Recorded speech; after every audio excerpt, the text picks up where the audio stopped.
It has happened. It has finally happened. That semi-final hurdle that the Indian team was finding tough to go past has finally been breached.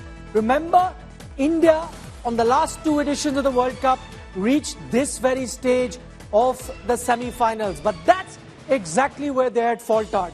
This time, they did not leave any sort of scope for last moment issues, and the Indian team now has made it to the finals of the Cricket World Cup. Remember, this is of course India's fourth final of the 50-over World Cup. It's a big day in Indian cricket, especially if you go back to 2015, the disappointment that India had at the same stage in Australia, losing to the host, and that was a big one-sided loss that they had there.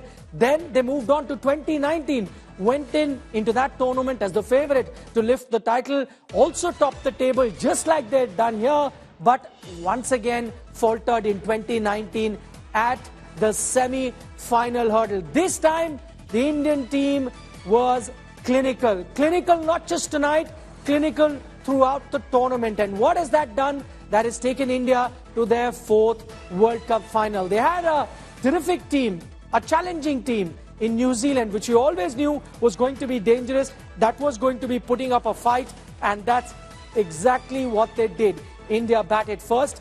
A mammoth total of 397 is what they got.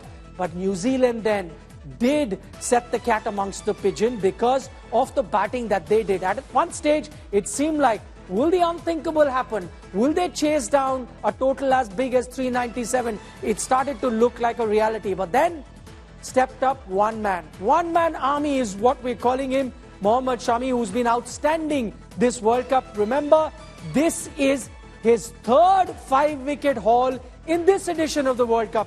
There are a lot of great bowlers that have failed to get 3 fifers in their entire career during a World Cup.